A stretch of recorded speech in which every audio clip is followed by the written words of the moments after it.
ሰላም ጤና ይስጥልን እጅጉን የተወደዳችሁና የተከበራችሁ የአዲስ ስፖርት ቤተሰቦቻችን እንደምን አላችሁልን? ከእናንተው ከሆነው ከአዲስ ስፖርት የዩቲዩብ ቻናላችን አዳዲስ ስፖርታዊ ጉዳዮችን ልናካፍላችሁ እነሆ ዛሬም በዕለተ አርብ የማለዳ ስፖርት የመረጃ ሰዓታችን በድጋሚ ተገናኘን። ስለምታደምጡን ስለምትከታተሉን ቆይታችሁ በሙሉ ከኛ ጋርም ስለሆነ እጅጉን ከልብ አድርገን ነው የምናመሰግነው። በዛሬ ፕሮግራማችን የተለያዩ ስፖርታዊ ጉዳዮችን ወደ እናንተ እያደረስን ቆይታን የምናደርግ ይሆናል።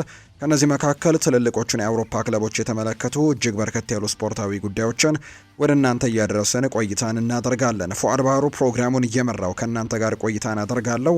ቪዲዮአችንን ላይክ፣ ቻናላችንን ሰብስክራይብ እያደረጋችሁ ቆይታችሁን ከኛ ጋር እንድታደርጉ የአክብሮት ግብዣን ወደ እናንተ አደርሳለሁ። አርሰናል፣ ማንቸስተር ዩናይትድ፣ ቼልሲ፣ ሊቨርፑል፣ ማንቸስተር ሲቲ፣ ሪያል ማድሪድ እና ባርሴሎናን ጨምረን ሌሎችም ትልልቅ የአውሮፓ ክለቦችን የተመለከቱ የዝውውር ጉዳዮችን ዛሬም እያነሳሳን ነው ቆይታን የምናደርገው። እስከ ፕሮግራማችን ፍጻሜ ከኛ ጋር እንድትቆዩ በአክብሮት ጋብዛለሁ። ፉአድ ባህሩ ፕሮግራሙን እየመራው ቆያለሁ። ከመሸጋገሪያ በኋላ መልሰን በድጋሚ እንገናኛለን። አብረን እንቆይ።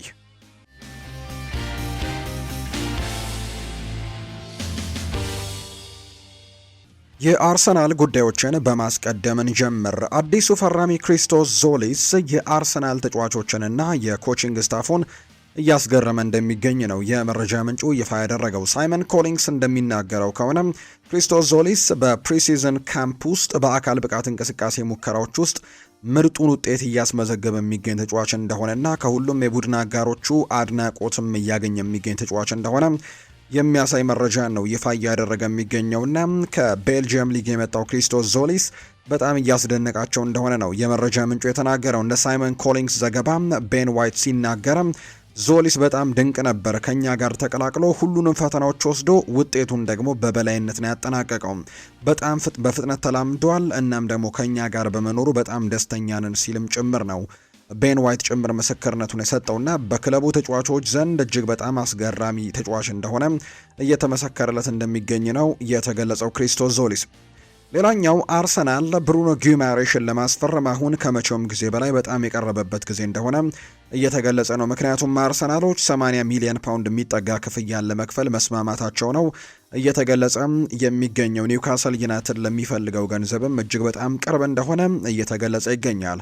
እንደ መረጃ ምንጮቹ ዘገባ ከሆነ አርሰናሎች 80 ሚሊዮን ፓውንድ ለመክፈል ከኒውካስል ዩናይትድ ጋር ለመስማማትም እጅግ በጣም ቅርብ እንደሆኑ ይኸው የመረጃ ምንጭ እየጠቀሰ እንደሚገኝ ነው ዘገባው የሚጠቁመው። የአሰልጣኝ ኤዲ ሃው ስንብትም ከዚህ ጋር የተያዘ እንደሆነ ጭምር ነው ይኸው የመረጃ ምንጭ የሚናገረው። አሰልጣኝ ኤዲ ሃው በቅርብ ቀናት ውስጥ ብሩኖ ጊማሬሽ ኒውካስል ዩናይትድ ለቆ አርሰናል እንደሚቀላቀል ስለተሰማቸው ነው መሰናበትን ወይም ደግሞ መልቀቅን ምርጫቸው ያደረጉት የሚል ዘገባ ይፋ እየተደረገ ይገኛል። እርግጥ ነው በዚህ የክረምት የተጫዋቾች የዝውውር መስኮት ከኒውካስል ዩናይትድ ሌሎችም በጣም ወሳኝ ተጫዋቾች ክለቡን ለቀው ሲወጡ ተመልክተናል። ሳንድሮ ቶናሊ ክለቡን ለቆ ወጥቷል። እንዲሁ አንቶኒ ጎርደን ክለቡን ለቆ ወጥቷል።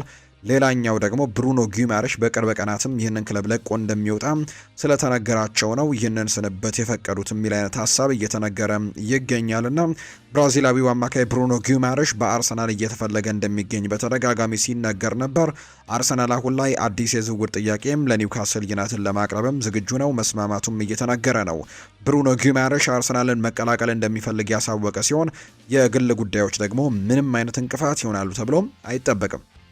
አርሰናል በቀጣይ እንግዲህ ዝውውሩን ለማጠናቀቅ ከክለቡ ጋርም በትልቁ እየሰራ እንደሚገኝና ለማጠናቀቅም በጣም ጥሩ ደረጃ ላይ እንደሚገኝ ነው ታማኙ ፋብሪዚዮ ሮማኖ እየተናገረ የሚገኘው። ስለዚህ በቅርብ ቀናት ውስጥ ብሩኖ ጊማሬሽ የአርሰናል ተጫዋች መሆኑ ይረጋገጣል ተብሎ ነው የሚታሰበው።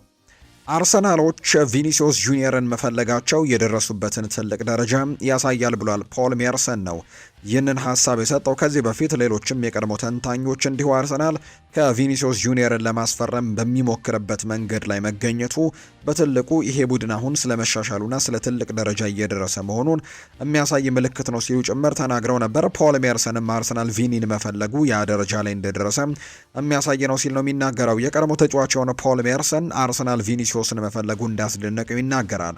አርሰናል ቪኒሲዮስ ጁኒየር ላይ ፍላጎት ማሳየቱ ክለቡ አሁን ያለበትን ደረጃ ቁልጭ አድርጎ የሚያሳይ ነው ሲል ይናገራል። እነሱ ወደ ትልቅ ተጫዋቾች ገበያ አሁን መዘዋወር ችሏል የሚለው ፖል ሜርሰን ከዓለም ምርጥ ተጫዋቾች አንዱን ከሪያል ማድሪድ ለማስፈረምም እየሞከሩ ነው ብሏል። አክሎም እንግዲህ ይሄ ሌሎች ሁሉንም የፕሪሚየር ሊግ ክለቦችም የሚያስጨንቅ ነገር መሆን አለበት ሲልም ጭምር ነው እየተናገረ የሚገኘው ፖል ሜርሰን። በርካቶችም አርሰናል በተለይ ባለፉት የዝውውር መስኮቶች ሲፈጽማቸው ከነበሩ ተጫዋቾች አንጻር አሁን ወደ እነ ቪኒሲዮስ ጁኒየር ደረጃ እንግዲህ መሸጋገሩ በትልቅ ደረጃ እያደገ የመጣ ቡድን እንደሆኑን የሚያሳይ ነው የሚል አይነት ሀሳቦችን እየሰጡ ነው። ዴክላን ራይስ ለእረፍት ከተሰጠው ጊዜ አንድ ሳምንት ቀደም ብሎ ወደ ልምምድ መመለስ እንደሚፈልግ ይፋ ተደርጓል። በቅርብ ከነበረበት የፊትነስ ችግር ምክንያት ተጨማሪ የእረፍት ጊዜ እንደሚያስፈልገው ታስቦ የነበረ ቢሆንም ራይስ ግን ከዓለም ዋንጫው መጠናቀቅ በኋላ ከአርቴታ ጋር ግንኙነት ሲያደርግ የቆየ ሲሆን ከታቀደው ጊዜ ቀደም ብሎም ወደ ልምምድ የመመለስ ፍላጎት እንዳለው ነው ዘ ስታንዳርድ የተባለው የመረጃ ምንጭ የተነገረው። በተለይ በዓለም ዋንጫው ላይ ፊትነሱ የተወሰነ ደረጃም በጣም ቀዝቀዝ ብሏል የሚሉ አይነት ሀሳቦች ሲነገሩ ነበር። እንደ ምክንያትነት የሚነሳው አርሰናል በዚህ የውድድር ዓመት ያደረጋቸውን አብዛኞቹን ጨዋታዎች ሜዳ ላይ በቋሚነት እየተሰለፈ ማገልገሉ ነው። በአውሮፓ ቻምፒየንስ ሊግ እስከ ፍጻሜ ሲጓዙ ያደረጓቸው የጨዋታ ብዛት በርከት ያሉ እንደነበሩ እናስታውሳለን። ፕሪሚየር ሊግ ውስጥ ከመጨረሻዎቹ ሳምንት ድረስ እጅግ ለአስጨራሽና ትንቅንቅ የበዛበት ነበር። በዛ ጉዞ ውስጥም ደግሞ ዋና ተዋናይ ነበር። ከዛ ውጪ በካራባኦ ካፕ፣ በኤፍኤ ካፕ ረጅም ርቀቶችን መጓዛቸው ይታወሳልና በእነዚህ ምክንያቶች ረጅም ጨዋታዎችን ማድረጉና ረጅም ደቂቃዎችን ሜዳ ላይ ማሳለፉ ወደ መጨረሻው አካባቢ በዓለም ዋንጫው ለእንግሊዝ ብሔራዊ ቡድን እንዲዳከም አድርጎት ነበር። ያም ቢሆን ግን በቶማስ ቱኬል ግን በቋሚነት ሲሰለፍ እንደነበር እናስታውሳለን እና በዚህ ምክንያት አሁን ላይ በደንብ ረፍት ማድረግ አለበት የሚሉ አይነት ሀሳቦች ይነሱ ነበር። እሱ ግን መመለስን እንደሚመርጥ ነው የተገለጸው።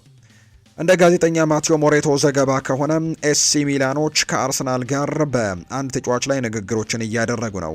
ማቴዎ ሞሬቶ እንዲሁ እንደተናገረው ከሆነ ኢታን ንዋኔሪ ኤሲ ሚላን ከሚፈልጋቸው ተጫዋቾች መካከል አንደኛው እንደሆነ እየተነገረ ነው።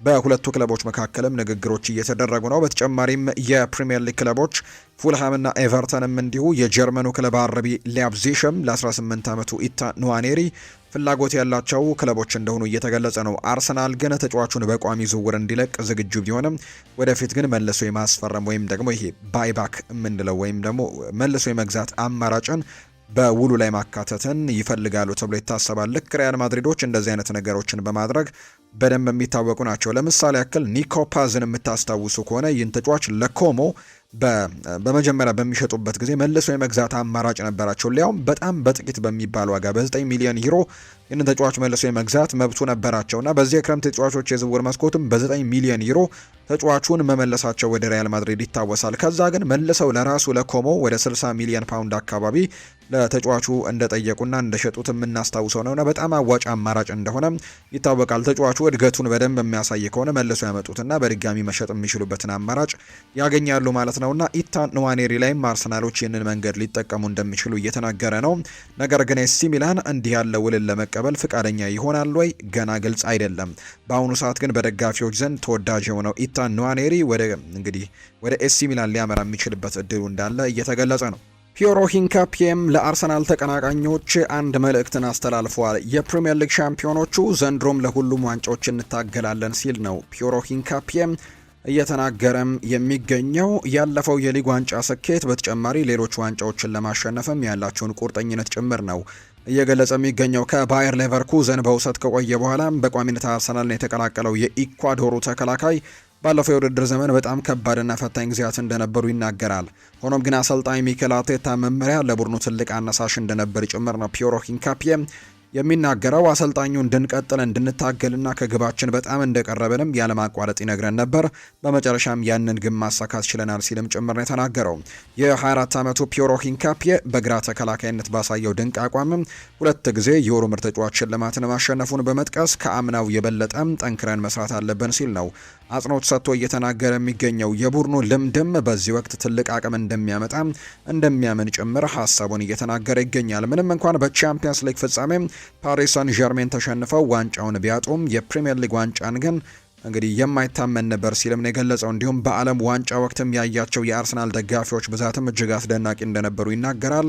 ሂንካፒየ በመጨረሻም በዚህ ዓመት በጣም በቁርጠኝነት እየተዘጋጀን ነው፣ ለሁሉም ዋንጫዎችም ለመፋለም ዝግጁ ነን ሲልም ነው ፒየሮ ሂንካፒየ የተናገረው።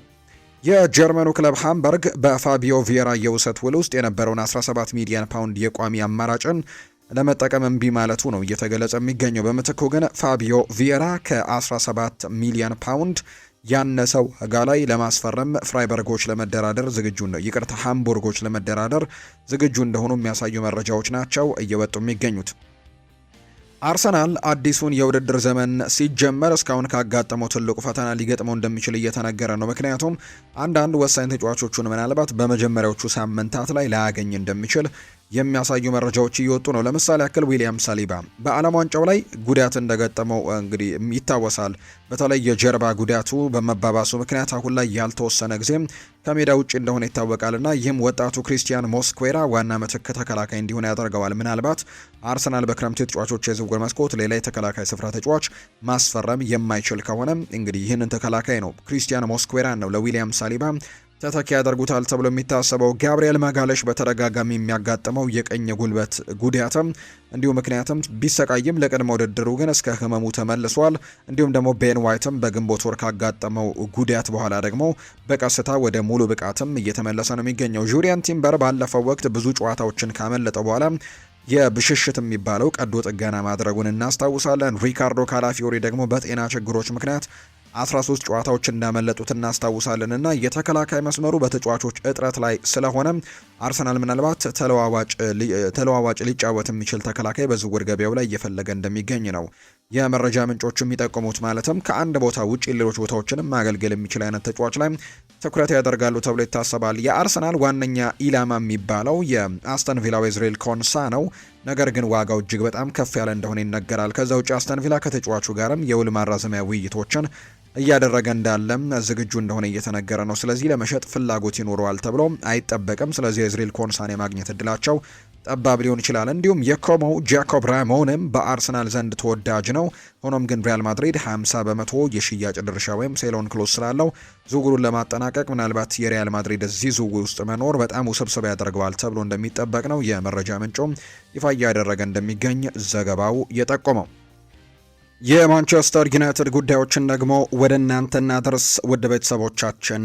ሉዊስ ሆልን በተመለከተ መረጃዎች እየወጡ ይገኛሉ። በኒውካስል ዩናይትድ ውስጥ ከተፈጠረው የቅርብ ጊዜ አለመግባባት ጋር ተያይዞ ማንቸስተር ዩናይትድ ሉዊስ ሆልን ለማስፈረም አማራጭን እያመዛዘነ ይገኛል ተብሏል። ዩናይትድ ሉዊስ ሆልን የሉክ ሾው የረጅም ጊዜ ተተኪ ለማድረግም ተስማሚ ተጫዋች አድርጎ እንደሚቆጥረው ነው የመረጃ ምንጩ ይፋ እያደረገ እንደሚገኝ ዘገባው የጠቆመው። እንደ ሳሙኤል ሉሃረስት ዘገባ ከሆነ እንግዲህ ሉዊስ ሆል የረጅም ጊዜ የማንቸስተር ዩናይትድ አማራጭ ይሆናል ተብሎ ይታሰባል። ከዛ ውጪ ግን ምናልባት በኒውካስል ዩናይትድ ቤት እየተፈጠሩ ያሉት ትርምሶችም ይህ ተጫዋች እንዲለቅ ሊያደርገው ይችላል ተብሎ ይታሰባል። አንደኛ ነገር ተጫዋቹ በኒውካስል ዩናይትድ ቤት የመቆየት ፍላጎት እንዳልነበረው ይነገራል። እርግጥ ነው ትልቁ ግጭቱ ከአሰልጣኝ ኤዲ ሃው ጋር እንደነበር ሲገለጽ ነበር። ነገር ግን አሁን ላይ አሰልጣኝ ኤዲ ሃው ቢለቅም ሉዊስ ሆል ግን ወደ ማንቸስተር ዩናይትድ የመዞር ፍላጎት እንዳለው ይነገራል። በቀሪው የማንቸስተር ዩናይትድ የዝውውር መስኮት ስብስቡን ለማጠናከር ሉዊስ ሆልን የማስፈረም ከፍተኛ ፍላጎት እንዳለው ነው ከዚህ በፊትም በማንቸስተር ዩናይትድ መረጃዎች ላይ እየሰማን የምንገኘው። በተጨማሪም በተከላካይ ክፍሉ ላይ የኖቲንግሃም ፎረስቱ ሙሪሎ፣ የአይንትራክ ፍራንክፈርቱ አርተር ቴሄን እንዲሁ ደግሞ ተለዋዋጭነትን ለማምጣትም ከነዚህ ተጫዋቾች ጋርም ንግግሮችን ለማድረግ ማንቸስተር ዩናይትድ ፍላጎት ሊኖረው እንደሚችል እየተነገረ ነው። ከዚህ በተጨማሪ ደግሞ ሌሎች ደግሞ በአማካይ ስፍራ ላይ ልክ ቴሌማንስን እና ሳንቶስን እንዳስፈረሙት አይነት ልምድ ያላቸው ተጫዋቾችን አሁንም በአማካይ ስፍራ ላይ ለማስፈረም ሙከራዎችን ያደርጋሉ ተብሎ ይታሰባል። ስለዚህም ከዛ ውጭ በፊት መስመር አጥቂ ላይም እንዲሁ የአስተን ቪላውን ኦሌ ዋትኪንሰን ከዛ ውጭ ደግሞ የኢጎር ቲያጎንም ስም እየሰማን ነው። የአጥቂ መስመሩንም በዚህ መልኩ ለማጠናከር ጥረቶችን ያደርጋል ተብሎ ይታሰባል። ማንቸስተር ዩናይትድ እና በቀሩት የዝውውር ቀናት ማንቸስተር ዩናይትድ በትልቁ ሊንቀሳቀስ እንደሚችል ነው ዘ አትሌቲክ የተባለ የመረጃ ምንጭ ይፋ እያደረገ የሚገኘው። ሌላኛው ማንቸስተር ዩናይትድ ማርከስ ራሽፎርድን እንደ አዲስ ፈራሚ አድርገው ነው የሚመለከቱት ተብሏል። ማንቸስተር ዩናይትዶች ለራሽፈርድ ሌላ እድል ለመስጠት ተጫዋቹን ወደ ቡድኑ ለመቀላቀልም ፍላጎት እንዳላቸው በተደጋጋሚ ሲገለጽ እንደነበረ የምናውቀው ነው። ተጫዋቹም እንደ አዲስ ደግሞ ፈራሚ እንደሚቆጥሩት ነው የተነገረው። ባለፈው የውድድር ዘመን በባርሴሎና ከነበረው ጥሩ አቋም በመነሳት እንዲሁም በአዲስ አሰልጣኝ ስር ደግሞ ራሱን የሚያስመሰክርበት እድል እንዳለውም ያምናሉን የተባለው። ይሁን እንጂ አሁንም ተስማሚ የዝውውር ጥያቄ ከቀረበ ቡድኑን የሚለቅበት እድል እንዳለው የሚያሳዩ መረጃዎችን በትልቁ እየሰማን እንደምንገኝ ነው ቤን ጃኮብስ መረጃውን ይፋ እያደረገ እንደሚገኝ ዘገባው የጠቆመው። ሌላኛው የማንቸስተር ዩናይትድ ቁጥር 1 ግብ ጠባቂ የሆነው ሴኔ ላሜንስ የፊታችን ሰኞ ነበር ወደ ካሪንግተን እንዲመለስ ቀጠሮ ተይዞለት እንደነበር የተገለጸ። ሆኖም ግን የእረፍት ጊዜውን በራሱ ፍላጎት በማሳጠር ከተያዘለት ጊዜ ቀደም ብሎ ደግሞ ወደ ቡድኑ ልምምድ መመለሱን የተነገረው ማንቸስተር ዩናይትድ ለቀጣዩ የውድድር ዘመን በጥሩ ዝግጁነት ላይ ለማግኘትም ይህንን ተጫዋች እንዲሁም ቦታውን ለማስከበርም ከፍተኛ ፍላጎት እንዳለው ይነገራል። ተጫዋቹ በሌላ በኩል አዲሱ አማካይ ዩሪ ቴሌማንስም በትናንትናው ዕለት ልምምድ እንዲመለስ አስቀድሞ ከማንቸስተር ዩናይትድ ጋር ስምምነት እንደነበረው የተገለጸ መረጃ እንደሆነ ይፋ ተደርጓልና ሁለቱም የቤልጅየም ተጫዋቾች ሴኔ ላሜንስም ዩሪ ቴሌማንስም እንዲህ ወደ ቡድኑ መመለሳቸው ነው እየተገለጸ የሚገኘው።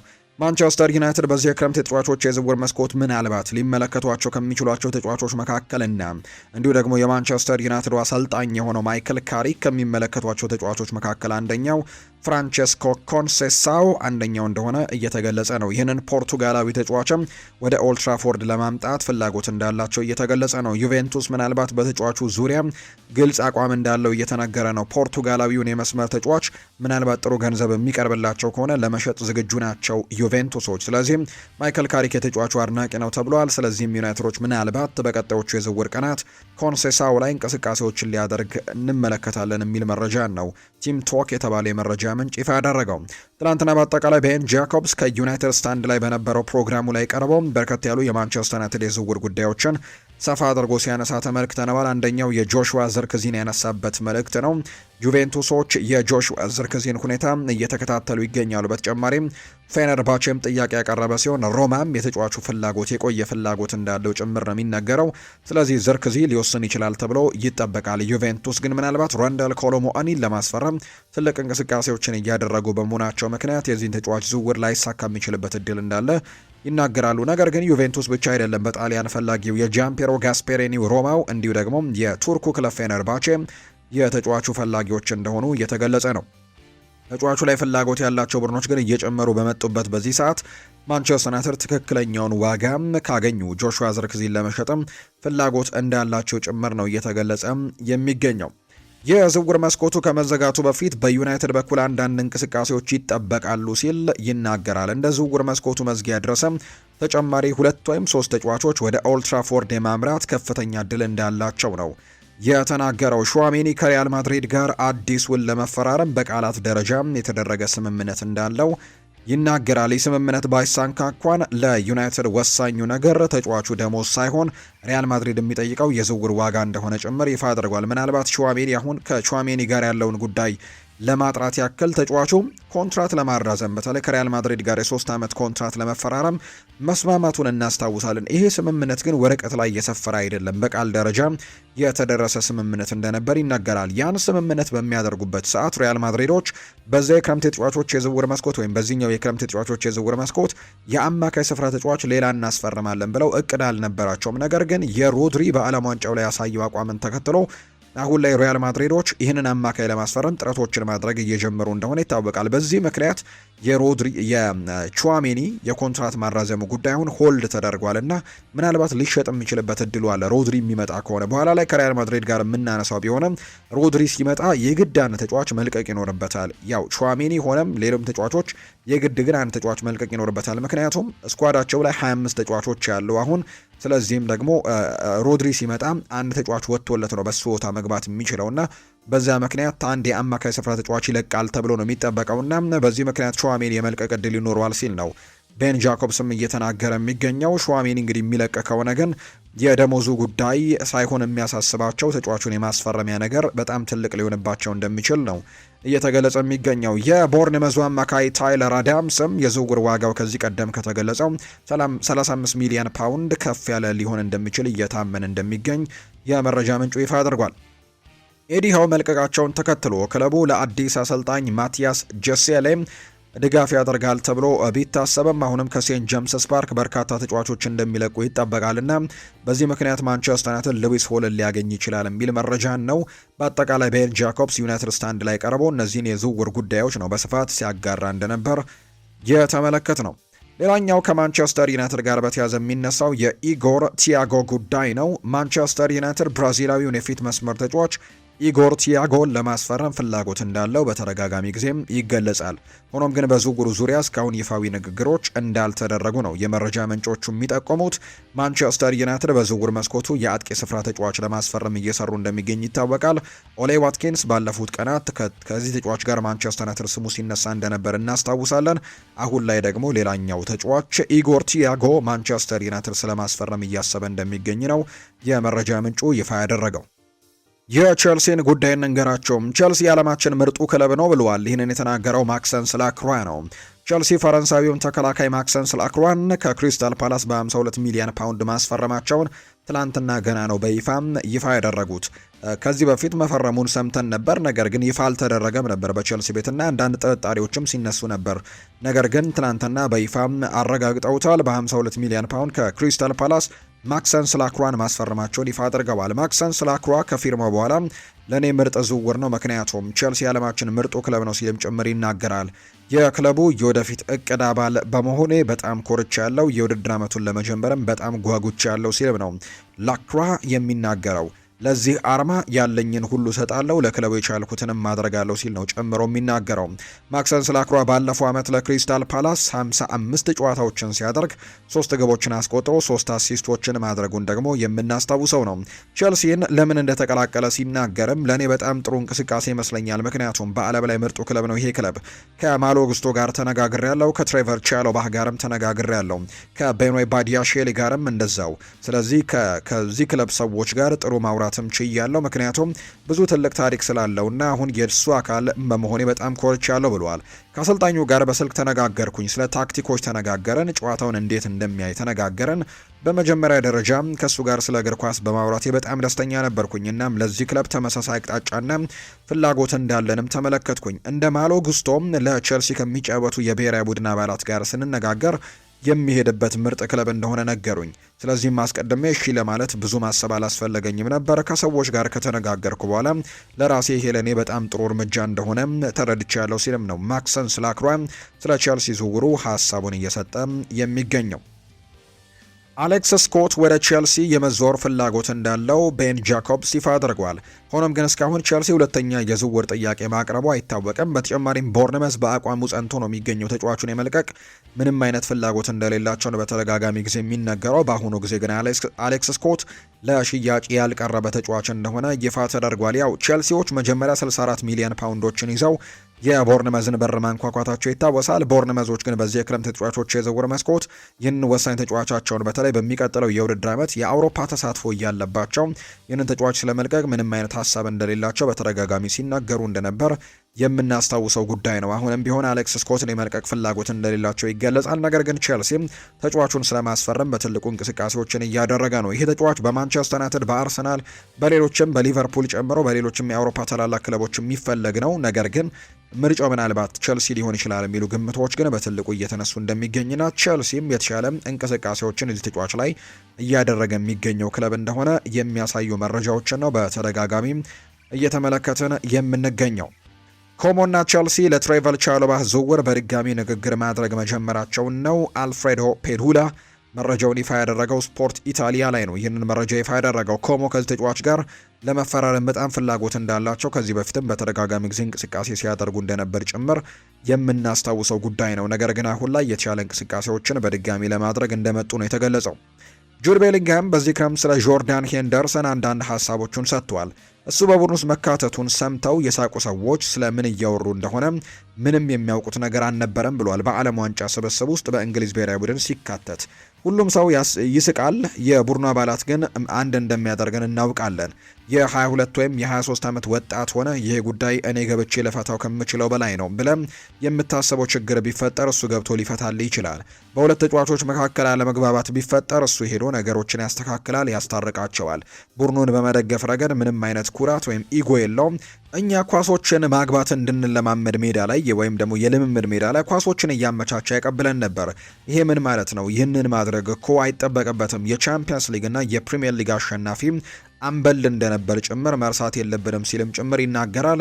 ሞርጋን ሮጀርስ ደግሞ በእግር ኳስ ሕይወቴ ካጋጠሙኝ ሰዎች ሁሉ እጅግ በጣም ምርጡ ሰው ብዬ የማስበው ጆርዳን ሄንደርሰን ነው ሲል ይናገራልና በቼልሲ ቤት ውስጥም ጥሩ ልምዶችን ማካፈል የሚችል ቡድኑን ደግሞ ባለፉት የውድድር ዓመታት በተለይ በቼልሲ ቤት በጣም በትልቁ እንደ ችግር ሲነሳ የነበረው ቡድኑ የልምድ ማነስ ይታይበታል የሚሉ አይነት ሀሳቦችን በትልቁ ሲነሱ እንደነበር እናስታውሳለን እና ያንን ነገር አሁን ባላንስ ለማድረግ በጣም ጥሩ ሁለት ዝውውሮችን እንዳደረጉ በርካቶች ሀሳቦቻቸውን እየሰጡ ይገኛሉ። በቀጣይ እንግዲህ ሁለቱ ተጫዋቾች ማለትም ዳኒ ዌልቤክ እና ይሄኛው ተጫዋች ጆርዳን ሄንደርሰን በቼልሲ ቤት ውስጥም ጥሩ ነገሮችን በተለይ ቡድኑን በመምራቱ ደረጃ ላይ ጥሩ ነገሮችን ሊያደርጉ እንደሚችሉ የሚያሳዩ መረጃዎችን ነው በትልቁ እየተመለከትን የምንገኘው። የሊቨርፑል ጉዳዮችን የምንመልከት። ዶሚኒክ ሾቦስላይ ስለ አዲሱ ውሉ ይናገራል። በጣም ደስተኛ ነኝ ብሏል። ከዚህ በፊት እንዳልኩት ስምምነቱ እስኪጠናቀቅ ድረስ ረጅም ነበር። ሁለቱም ወገኖች እስከፈለጉት ድረስ እዚህ መቆየትና ሁሉንም ዋንጫዎች ማሸነፍ ተስፋ አደርጋለሁ። አሁንም የሚለው ተመሳሳይ ነው። የሚቻለውን ሁሉ ማሸነፍና ታላላቅ ስኬቶችን ማስመዝገብ እፈልጋለሁ ሲልም ጭምር የተናገረው ዶሚኒክ ሶቦስላይ ስለ አንዶኒ ኢራኦላም ይናገራል። እሱ በጣም ጥሩ አሰልጣኝ ነው። የምንፈልገውን ከፍተኛ ጥንካሬ ወይም ኢንቴንሲቲ አሁን ላይ አለ። ያጣነው ነገር ተመልሷል። ከአሰልጣኙ በኩልም ሆነ ከተጫዋቹ በኩል አሁን ላይ ይህንን ሁሉ በአንድነት አጣምረን እንደ ቡድን መስራት አለብን ሲልም ጭምር ነው ዶሚኒክ ሶቦስላይ እየተናገረም የሚገኘው።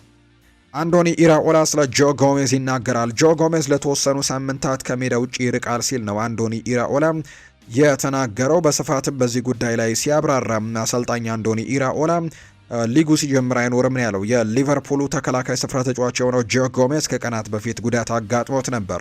ሊቨርፑል በወዳጅነት ጨዋታ ሰንደርላንድን ሲያሸንፍ ነበር ጆ ጎሜዝ በ10ኛው ደቂቃ በጉዳት የተቀየረው።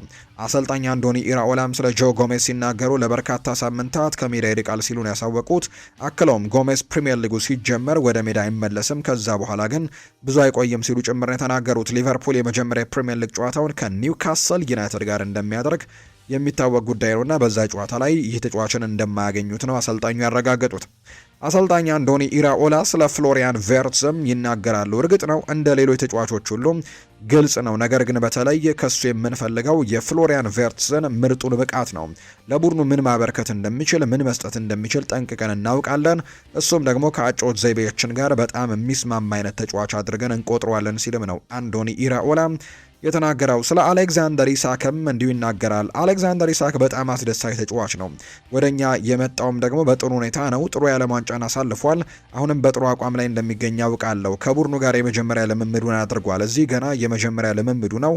ነገር ግን ከሊድስ ዩናይትድ ጋር በሚደረገው ጨዋታ ላይ እንዲጫወትና ጥሩ የቅድመ ውድድር ዝግጅት ወይም ፕሪሲዝን እንዲያደርግም ተስፋ እናደርጋለን። ከዚህ በኋላ ምናልባትም 3 ወይም 4 ሳምንታት ልምምድ ያገኛል። ይህም ደግሞ እመኛለሁ። አሁን ላይ በጥሩ ሁኔታ ላይ ነው ያለነው፣ ምክንያቱም ለኛ እጅግ በጣም ተጽዕኖ የሚያሳድር ተጫዋች ወደ ቡድናችን ተመልሷል ሲልም ነው አሰልጣኝ አንዶኒ ኢራኦላ ስለ አሌክስ ኢዛክ ወደ ቡድኑ መመለስም የተናገሩት። ስለ ብራድላይ ባርኮላም ይናገራሉ። እሱን እንደምንፈልገው ሚስጥር አይደለም፣ የታወቀ ጉዳይ ነው። በእርግጥ ግን ዋና ትኩረቴ በሊቨርፑል ላይ ነው። እስካሁን የሊቨርፑል ተጫዋች ስላልሆነ ስለዚህ ምን እንደሚፈጠር ወደፊት እናያለን። ነገር ግን እኛ መፈለጋችን ግን የአደባባይ ሚስጥር ነው፣ ወይም ደግሞ ለማንም የተደበቀ ነገር አይደለም። ሁላችንም እንደምንፈልገው ያውቃሉ ሲልም ጭምር ነው የተናገረው አሰልጣኝ አንዶኒ ኢራኦላ ስለ ፓሪስ ሰን ዠርሜኑ የብራድላይ ባርኮላ የዝውውር ጉዳይ ጥያቄ ቀርቦላቸው የተናገሩት። አንዶኒ ኢራኦላ ይቀጥሉና አሁንም ካለፈው ዓመት የተሻልኩኝ አሰልጣኝ እንደሆንኩኝ ማሰብ እፈልጋለሁ ብለዋል። በፕሪሚየር ሊግ አንድ ተጨማሪ ዓመትም ልምድ አግኝቻለሁ። አሁን ግን ፈተናው የተለየ ነው። ከኔ የሚጠበቀው ከፍ ብሏል። እንደ አሰልጣኝ ከአዳዲስ ሁኔታዎች ጋርም በታክቲክ መላመድ ለኔ በጣም ትልቁ ፈተና ነው ሲልም ነው አንዶኒ ኢራኦላ ሀሳቡን እየተናገረ እንደሚገኝ ዘገባው የጠቆመው። አሁን ገና የመጀመሪያ እርምጃችንን እየወሰድን ነው። የቅድመ ውድድር ጉብኝታችን ወይም ቱር በጥሩ ሁኔታ እየሄደ ነው። እኔም በጣም ደስተኛ ነኝ። ነገር ግን አሁንም ቢሆን ዋና ተጫዋቾቻችን ከቡድኑ ጋር ሙሉ በሙሉ ሲዋሃዱ ማየት ይቀረናል። ይህም ደግሞ ቀስ በቀስ እየተከናወነ ነው። በትክክለኛው አቅጣጫ ላይ እንደምንገኝም ተስፋ አድርጋለሁ ብለዋል ኢራኦላ። ስለ ቡድኑ ሲናገሩ ብዙ ተጫዋቾች በተለይም ወጣት ተጫዋቾች ያስደንቀውኛል። ከዚህ ቀደም በዚህ የቅድመ ውድድር ዝግጅት ጉብኝትም ወይም ቱር ላይ ብዙዎች በጣም ከፍተኛ ብቃት አሳይተዋል። ነገር ግን አሁንም የሚያድጉበት ብዙ እድል አላቸው። እንዲሁም ከጉዳት የሚመለሱ ተጫዋቾችም ይኖራሉ። ከኒውካስል ጋር በምናደርገው ጨዋታ እኛ 11 ተጫዋቾች አይኖሩም። ከዓለም ዋንጫው የተመለሱ ጠቃሚ ተጫዋቾችም አሉን። እነሱም የበለጠ ኃላፊነትን ይወስዳሉ። ይህ አዲስ ፈተና ነው ብለዋል። አዲስ ተጫዋቾችን ቀስ በቀስም እያስገባን ነው። ወዴት እንደሚሄድም የሚረዱን በዚሁ ሂደት ሂደት ውስጥም ሊያግዙን የሚችሉ በጣም በርከት ያሉ ተጫዋቾች በቡድናችን ውስጥ አሉና እነሱን ተጫዋቾች ይዘን ወደፊት መቀጠል አለብን ሲልም ነው አሰልጣኝ አንዶኒ ኢራኦላ አሁን ላይ ስላለው የሊቨርፑል ስብስብም ሀሳቡን እየሰጠም የሚገኘው። የሪያል ማድሪድን መረጃዎች ደግሞ ወደ እናንተ እናደርስ ውድ ቤተሰቦቻችን። የቻይናው ንጉስ ቢመጣም ማይክል ኦሊሴን በጭራሽ አንሸጠውም ብለዋል የባየር ሚኒኩ ፕሬዝዳንት ኡሊ ሆኔሽ ናቸው ይህንን ሀሳብ እየተናገሩ የሚገኙት።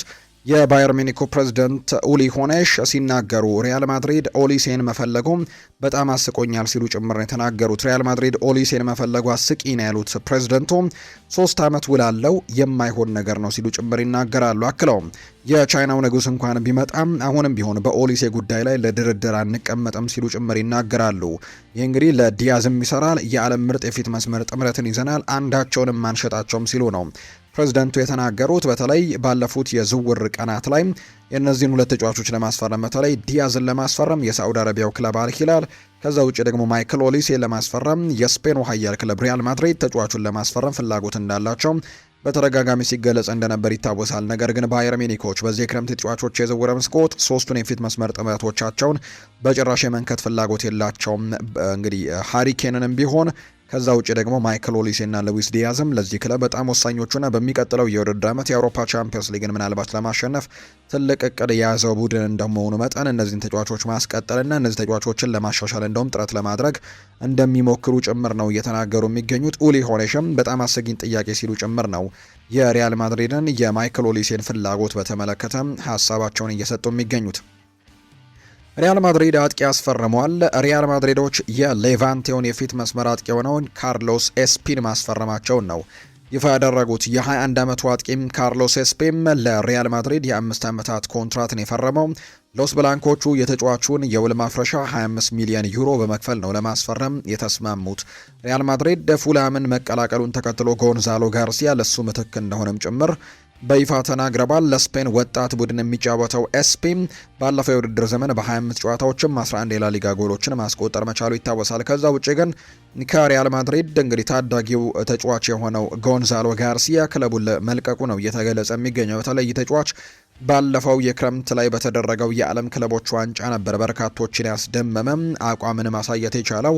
ይህ ትልልቆቹ ክለቦች በተሳተፉበት የክለቦች የዓለም ዋንጫ ላይ በተለይ ቼልሲ ባሸነፈው ውድድር ላይ ይህን ውድድርን እንግዲህ በዛ ውድድር ላይ የሪያል ማድሪድ አጥቂ ሆኖ ሲሳተፍ ነበር። በተለይ የኬሊያን ምባፔ በህመም ምክንያት እዛ ውድድር ላይ አለመኖር ለዚህ ተጫዋች እንዲታይ በጣም ትልቅ አስተዋጽኦችን አበርክቶ እንደነበር እናስታውሳለን።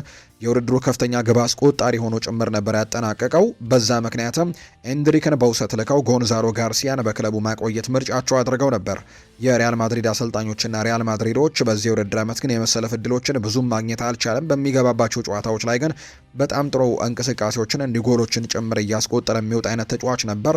ነገር ግን አሁን ወደ ፉልሃም ማምራቱ ተረጋግጧል። የቀድሞ አሰልጣኙን አልቫሮ አርቤሎንም በፉልሃም የሚያገኝ ይሆናል ተብሎ ይጠበቃል። ስለዚህም ይህንን ክለብ መልቀቁን ተከትሎ ጎንዛሎ ጋርሲያ ሪያል ማድሪድን መልቀቁን ተከትሎ ነው ሪያል ማድሪድ ለሱ ምትክ አሁን ላይ ኤስፒን ማስፈረማቸውን እንዳረጋገጡ ዘገባዎች የተናገሩት። በጆዜ ሞሪኒዮ ስር የሪያል ማድሪድ የልምምድ ክፍለ ጊዜዎች በከፍተኛ ጥንካሬና በመልሶ ማጥቃት ፍጥነት ላይ ያተኮሩ እንደሆኑ ጊሌርሞ ራይ መረጃውን ይፋ አድርጓል። በዚህ ምክንያትም ተጫዋቾች ከፍተኛ የሆነ የድካም ደረጃ እያሳዩ ነው የሚል አይነት ዘገባዎች እየወጡ ይገኛሉ። የጆዜ ሞሪኒዮ ልምምዶችን በጣም ጠንከር ያሉ እንደሆኑ ጭምር ነው ይሄው የመረጃ ምንጭ እየተናገረ የሚገኘው። ጊሌርሞ ራይ እና ተጫዋቾች ላይ ድካም ነገሮች እየታዩ ይገኛሉ ብሏል። ቪክተር ቫልደፔናስ ሪያል ማድሪድን ተሰናብተዋል። ከ7 የውድድር ዘመናት በኋላ ሁልጊዜም ከኔ ጋር የሚይዘው ምዕራፍ የምዘጋበት ጊዜ ደርሷል ብሏል ቪክተር ቫልደፔናስ ሲናገር። በጉዞዬ አካል ለነበሩት አሰልጣኞች በሙሉ ስለ እምነታቸው፣ ስለ ጥብቅነታቸው፣ ስለ ምክራቸው እና በየቀኑ እንድሻሻል ስለረዱኝ ማመስገን እፈልጋለሁ ብሏል። እንዲሁም ለአካል ብቃት አሰልጣኞች፣ ለፊዚዮቴራፒስቶች፣ ለአስተባባሪዎች እንዲሁ ደግሞ ለኃላፊዎችና በልምምድ ላይ ሁሉ በየጨዋታው ከጀርባ ለሚሰሩ ሰዎች በሙሉ ምስጋናዬን አቀርባለሁ። በትምህርት፣ በመስዋዕትነት፣ በማይረሱ አጋጣሚዎች እንዲሁም ለዘላለም ከኔ ጋር በሚኖሩ ትዝታዎችም ጓደኞች የተሞሉ አመታት ነበሩ በሪያል ማድሪድ ያሳለፍኳቸው ሲልም ቫልደፔናስ ተናግሯል። አሁን ከሪያል ማድሪድ ጋር መለየቱን ነው ይፋ ያደረገው። ሪያል ማድሪድ በዝውውር ገበያው ላይ አዲስ ግብ ጠባቂ እንደሚፈልግ እየተገለጸ ነው። በክለብ ውስጥ ያሉ አንዳንድ ሰዎች ቲቦ ኩርቱዋን ለመተካት ከአንድሪያ ሉኒን በበለጠ ጠንካራ አማራጭ እንደሚያስፈልጋቸው ነው የሚያምኑት። ይህንን እንግዲህ ያስከተለውም በጡንቻ ጉዳቱ ሳቢያ በኩርቷ ወደፊት ከጨዋታ ሊርቅ ይችላል የሚል ስጋቶች መኖራቸውን ተከትሎ ነው። ምንም እንኳን አሁን ላይ ወደ ሜዳ እንደተመለሰ ቢነገርም ነገር ግን በቀጣይ ስጋቶች ያላቸው ሪያል ማድሪዶች በዚህ ምክንያት ቲቦ ኩርቷ በማይኖርባቸው ጨዋታዎች ላይ ግን ከአንድሪያ ሉኒን የተሻለ አማራጭን በክለባቸው መያዝ እንደሚፈልጉ ነው እየተገለጸ የሚገኘው። ስለዚህ ሪያል ማድሪድ በዚህ ክረምት የተጫዋቾች የዝውውር መስኮት ግብ ጠባቂ ሊመለከት እንደሚችል ይፋ ተደርጓል። ማንቸስተር ሲቲዎች ሮድሪን ለመልቀቅ 75 ሚሊዮን ዩሮችን እየጠየቀ እንደሚገኝ የመረጃ ምንጩ ይፋ አድርጓል። ሪያል ማድሪድ ግን ከ50 ሚሊዮን ዩሮ በላይ ለመክፈል ፍቃደኛም ምናልባት 50 ሚሊዮን ዩሮ ሊከፍሉ እንደሚችሉ የሚያሳዩ መረጃዎች ናቸው እየተገለጹ የሚገኙት። አሁንም ቀጥተኛ ውይይቶች እየተደረጉ ይገኛሉ። በቀጣይ ጥቂት ቀናት ከሮድሪ ጋር በተያያዘ ትልቅ ውሳኔዎችን እንሰማለን ተብሎ ይታሰባል። ሮድሪ ቅድም ከማንቸስተር ዩናይትድ ጉዳዮች ጋርና ከቹዋሜኒ ጋር በተያያዘ ለማንሳት ሞክሬ ነበር። ሮድሪ እንዲመጣ ግን አንድ ሰው ከሪያል ማድሪድ መውጣት ይኖርበታል ተብሎ ይታሰባል። አሁን ላይ ካሉ ቦታዎች መካከል አንድ ክፍት ቦታ ይኖራል። እሱም ያን ዲዮማንድ ሲቀላቀል የሚገባበት ቦታ ተደርጎ እንደሚቆጠር ነው ዘገባዎች የሚያሳዩት። ከዛ ውጭ ግን ሮድሪ ሲመጣ ግን የግድ አንድ ተጫዋች ከስብስቡ መቀነስ ይኖርበታል ተብሎ ይጠበቃል። በዚህ ምክንያትም በአማካይ ስፍራ ላይ ከኤድዋርዶ ካማቪንጋ እና ከኦሪዮል ሹዋሜኒ አንዳቸው የመልቀቅ ዕድል እንዳላቸው የሚጠቁሙ መረጃዎችን አራንቻ ሮድሪጌስ መረጃውን እያጋራ ይገኛልና በዚህ ምክንያትም በሚቀጥሉት ጊዜያት ላይ በዝውውር ገበያው ላይ በተለይ በሪያል ማድሪድ ከሚለቁ ተጫዋቾች መካከል በትልቁ ልንሰማቸው የምንችላቸው ስሞች እንዳሉ እየተነገረ ነው። ነገር ግን አሁን ያሉት የሪያል ማድሪድ ተጫዋቾች ግን አንዳቸውም ስለ መልቀቅ ፍላጎት እንደሌላቸውና በክለቡ መቀጠልን ምርጫቸው የሚያደርጉ ተጫዋቾች እንዳሉ ነው የመረጃ ምንጩ ይፋ እያደረገ የሚገኘው። ኔይማር ጁኒየር በልጅነት ክለቡ ሐውልት ቆሞለታል። ብራዚላዊው የፊት መስመር ተጫዋች የሆነው ኔይማር ጁኒየር በልጅነት ክለቡ ሳንቶስ ሐውልት ቆሞለታል።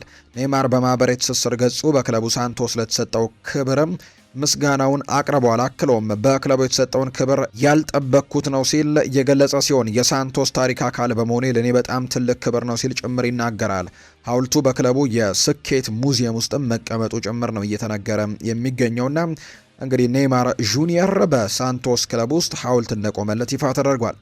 ጆን ስቶንስ ኢንተር ሚላንን ተቀላቅሏል። የጣሊያን ሴሪኤው ክለብ ኢንተር ሚላን እንግሊዛዊውን ተከላካይ ጆን ስቶንስን ማስፈረማቸውን ይፋ አድርጓል። ከማንቸስተር ሲቲ ጋር የተለያየው ጆን ስቶንስ በነፃ ነበር የተለያየው። ለ10 ዓመታትም በዚህ ክለብ መቆየቱን እናስታውሳለን። በማንቸስተር ሲቲ ቤት የማንቸስተር ሲቲ በጣም ሌጀንድ ከሚባሉ ተጫዋቾች መካከል ነው። ምክንያቱም ማንቸስተር ሲቲ በርከት ያሉ የፕሪሚየር ሊግ ዋንጫዎችንና እንዲሁ የቻምፒየንስ ሊግ ዋንጫንን ባሳኩበት ጊዜ የዚህ ክለብ ወሳኝ ተጫዋች ከሚባሉት መካከል አንደኛው ነበር። በተከላካይ ስፍራ ላይ የምናውቀው ቢሆንም በአንዳንድ ጨዋታዎች ላይ ደግሞ በአማካይ ስፍራ ላይም ሲጫወት እናስታውሰዋለን። በፔፕ ጓርዲዮላ ዘመን እንግዲህ ከ10 ዓመታት በኋላ ወይም ደግሞ ከ10 ሲዝኖች በኋላ ከማንቸስተር ሲቲ ጋር በነፃ መለየቱ ይታወሳል። አሁን የጣሊያኑን ክለብ ኢንተር ሚላንን ተቀላቅሏል። ከማንቸስተር ሲቲ ጋር የተለያየው ጆን ስቶንስ አሁን ኢንተር ሚላንን በነፃ ተቀላቅሏል።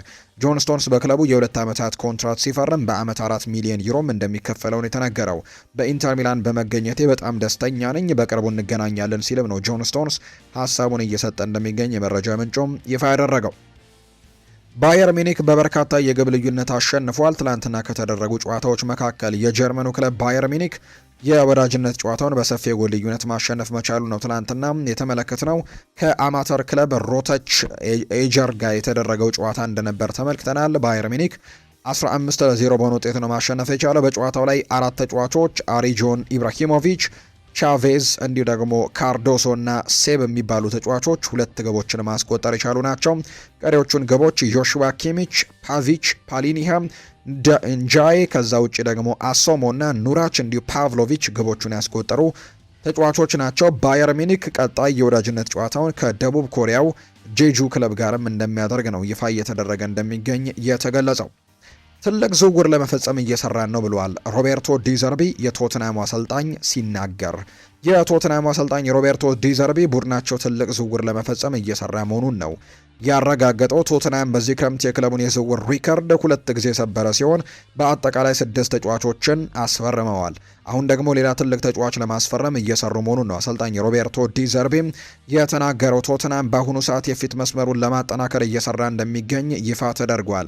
የትልቅ ተጫዋቹ ፊርማ ተቃርቦ እንደሆነ የተጠየቁት አሰልጣኙ ተስፋ አደርጋለሁ ነገር ግን አላለቀም ሲሉ ይናገራሉ። ቶትናም ስሙ ከሳቪኒሆ ጋር እየተያዘ ቢገኝም ሮቤርቶ ዲዘርቢ ግን ያሉት ዝውውር ግን ከዚህ የተለየ ሊሆን እንደሚችልና በጣም ተለቅ ያለ ስም ሊሆን እንደሚችል የሚያሳዩ መረጃዎች እየወጡ ይገኛሉ። በዚህ የክረምት ተጫዋቾች የዝውውር መስኮት በርከት ያሉ ቦታዎቻቸውን እያጠናከሩ ይገኛሉ። በተለይ በመከላከል ስፍራ ላይ በጣም ጥሩ ዝውውሮችን ማድረጋቸውን የምናስታውሰው ጉዳይ ነው። እነ ዣን ፖል ቫን ሄክ፣ ማርኮስ ሴንሲ፣ አንድሪው ሮበርትሰንን ጭምር ማምጣታቸውን እናስታውሳለን። በአማካይ ስፍራ ላይ ሳንድሮ ቶናሊን ጨምሮ ማቴዎስ ፈርናንዴስም ይህንን ቡድን ተቀላቅለዋል። በማጥቃት መስመሩ ላይ ምናልባት ጠንከር ያለ ዝውውርን ሊያደርጉ እንደሚችሉ የሚያሳዩ መረጃዎች ናቸው ይፋ የተደረጉት። ቤንጃሚን ሜንዲ የዓለም ዋንጫውን ሽጦታል። ፈረንሳዊው ተጫዋች ቤንጃሚን ሜንዲ በ2018 ከፈረንሳይ ጋር የዓለም ዋንጫን ማሸነፉን እናስታውሳለንና ቤንጃሚን ሜንዲ አሁን ላይ ለግሉ የተሰጠውን የዓለም ዋንጫ ቅጂ በጨረታ መሸጡን የተነገረው። ሜንዲ የዓለም ዋንጫውን ቅጂ በጨረታ 54,000 ዩሮ መሸጡን የፈረንሳይ መገናኛ ብዙሃንም ይፋ እንዳደረጉት ነው የተገለጸው። ዩኤፋ የፊፋን እቅድ በሙሉ ድምፅ ውድቅ አድርጎታል። የአውሮፓ እግር ኳስ ማህበር ባደረገው አስቸኳይ ስብሰባ የፊፋን አዲስ እቅድ በሙሉ ድምፅ ውድቅ ማድረጉን የተነገረው። በአውሮፓ ሀገራት ፊፋ ዓለም ዋንጫውን ከሸጠ በቀጣዩ ደግሞ የ2030ውን የዓለም ዋንጫ እንደማይሳተፉ አስታውቀዋል። በተጨማሪም በቀጣዩ የሴቶች የዓለም ዋንጫ በተመሳሳይ ባለመሳተፍም አድማ እንደሚያደርጉ ነው የገለጸው። ፊፋ እቅዱን የሚደግፉ አባል ሀገራት 40 ሚሊዮን ዶላር እንደሚሰጣቸው ደብዳቤ መላኩ የሚታወስ ነው። ነገር ግን ያንን አንቀበልም ብለዋል የአውሮፓ እግር ኳስ ማህበራት ያደረጉት ስብሰባ ላይና በዚህ ምክንያት ምናልባት ፊፋ ከባድ ነገር ሊገጥመው እንደሚችልና ምናልባት ያለመስማማት ነገሮች ሊገጥሙት እንደሚችል ነው የተነገረው።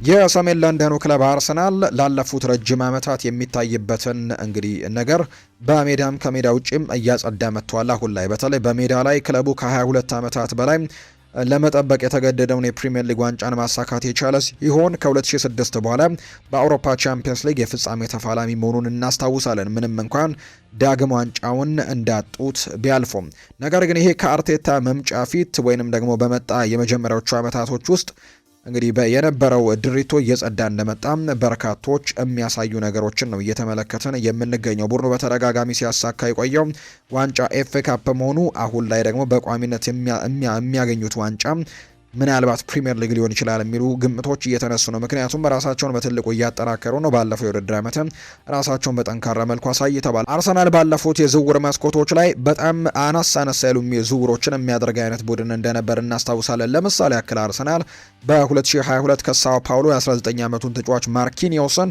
በ3.5 ሚሊዮን ዩሮ ገዝቶ እንደነበር እናስታውሳለን። ይህም የክለቡን የዝውውር ስታንዳርድ በጥቂቱም ቢሆን የሚያሳይ ነበር። ከዚህ በፊት የነበረውን አርሰናል ለረጅም ዓመታት ሀሳባቸው ቅናሽ በትልልቅ ክለቦች ውስጥ የተጫውተው የእግር ኳስ ዘመናቸው ማብቂያ ላይ እየደረሱና ብዙ ሰው የማያውቃቸው ተጫዋቾችን ብቻውን ተሰልፎ ብቻውን ተጋፍቶ የሚገዛ አይነት ለትልልቅ ስሞች ባዳ የሆነ ክለብ እንደነበር እናስታውሳለን። እርግጥ ነው አንድ ቡድን ከአውሮፓ ቻምፒየንስ ሊግ የመሰለ ትልቅ ውድድር ለረጅም ዓመታት ከራቀም ትልልቅ ተጫዋቾችን የመመልመል ብቃቱን ያጣል ተብሎ ይታሰባል። አርሰናል ላይም ይሄው ነበር ሲደረግ የነበረው። በቬንገር ጊዜ ደግሞ ለዘመናዊ እግር ኳስ መነሻ ይሆናል ብለው እንግዲህ ያስገነቡት ኤምሬትስ ስቴዲየም በተለይ የባንክ ዕዳ ላይ በጣም ትልቅ መሆኑን ተከትሎ ትልልቅ ተጫዋቾችን እንዲያስፈርሙ አላደረጋቸውም ነበር። እንደውም የአካዳሚ ተጫዋቾች ላይ ትኩረት እንዲያደርጉ አድርጓቸው ነበር። አሁን ግን ያ ሁሉ ታሪክ ነው። አርሰናል ደግሞ ወደ ትልቁ ገበያ እየገባ እንደሆነ የሚያሳዩ ነገሮችን እየተመለከተ ነው። ሚሊዮኖችን በዝውውር መስኮቱ እያወጣ ነው። ከ2019 የአርቴታ ስርወ መንግስት መቋቋም በኋላ ብቻ እንግዲህ አርሰናሎች ከነ ተጨማሪ ክፍያዎች በአጠቃላይ 1 ቢሊዮን ፓውንድ ገደማ ለዝውውሮች ወጪ አድርገዋል። ለትልቅ ስኬት የምትካፈሉት ትልቅ ዋጋ መኖር አለበት። ለዚህ ነው እንግዲህ እጁ የማይፈታው የክለቡ ባለቤት ስታን ክሬንኬም ገንዘብ ማውጣት የጀመረው።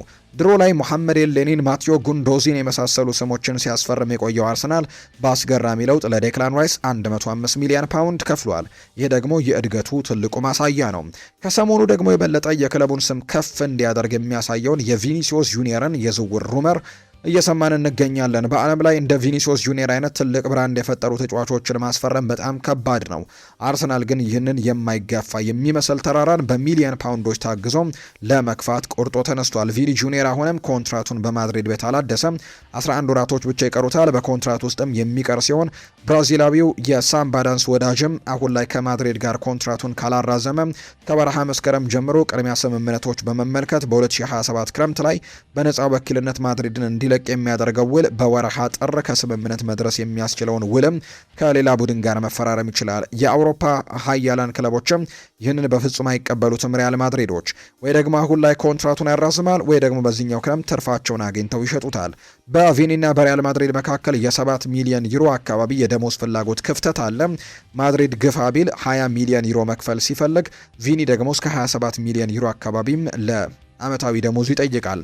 አርሰናል ይህንን ለመክፈል ዝግጁ ይመስላል። አርሰናሎች እንደዚህ አይነት ትልቅ ስም ያለው ተጫዋችን ሲያስፈርሙ ከሱ ብቻ ትልቅ የስቴዲየም የትኬት ሽያጭ፣ የማሊያ ሽያጭ፣ የሶሻል ሚዲያ ተከታዮች ቁጥር መጨመር ይዞ የሚመጣለትን ትልቅ ገቢ ይኖራል ብለው ያስባሉ። አርሰናል ቤት ደግሞ በዚህ የጥራት ደረጃ የሚጫወት ትልቅ ተጫዋች ላለፉት ዓመታት አለማየታችን ቡድኑ በአውሮፓ ቻምፒየንስ ሊግ አሸናፊ እንዲሆን ሊረዳው እንደሚችል ይጠበቃል። ከዛ ውጪ ምክንያቱም ቪኒ ጁኒየር 2 ጊዜ የእሱ አቋም ልዩነት በፈጠረበት የአውሮፓ ቻምፒየንስ ሊግ የፍጻሜ ጨዋታ ላይ ማድሪድ እንዲነክስም አድርጎት ነበር። አሁን ላይ ከወኪሎች ጋር ንግግር እየተጀመረ እንደሆነ ይታወቃል። መረጃዎች እየወጡ ቢሆንም የዝውውር ግን ባይሳካ እንኳን ከአሁን በኋላ የአርሰናል ካዝና ትልቅ መሆኑን የሚያሳይ አይነት እንቅስቃሴ ነው። ከቀናት በፊት ደግሞ የስታን ክሮንኬ ልጅ የሆነው ጆሽ ክሮንኬ እንዲህ ሲል ተናግሮ ነበር። ትኩረታችን በዋጋው ላይ ሳይሆን በጥራቱ ላይ ነው። ትክክለኛው ተጫዋች ለማምጣት 200 ሚሊዮን ፓውንዶች የሚያስፈልግ ከሆነና ያ ተጫዋች ክለቡን ደግሞ ከፍ ሊያደርግና ዋንጫን እንድናሸንፍ ሊያግዘን የሚችል ከሆነ በእውነት ካመንበት ሁሉንም አማራጮች እንመለከታለን። አላማችን በአውሮፓ ካሉ ምርጥ ቡድኖች ጋር መወዳደር የሚችል ስብስብን መገንባት ነው ሲል አስተያየቱን ሰጥቷል። እርግጥ ነው አርሰናል በእርግጥ 11 ወራት ብቻ ኮንትራት ለቀረው ተጫዋች ከ150 ሚሊዮን ዩሮ በላይ ይከፍላል ተብሎ አይገመትም። ማድሪድም ከቪኒ ጁኒየር ካልተስማማ ሂሳቡን ከዛም በታች ሊያወርድ ይችላል። ምክንያቱም በቀጣይ ዓመት በነፃ ተጫዋቹን ማጣት ስለማይፈልግ ነገሮች በሚቀጥሉት ቀናት የመጨረሻ ምዕራፍ ላይ ይደርሳሉ ተብሎ ይጠበቃል። አርሰናል ግን በትልቅ ደረጃ እንቅስቃሴዎችን እያደረገ እንደሆነ ነው በርካታ የመረጃ ምንጮች እየተናገሩ እንደሚገኝ ዘገባው የጠቆመው።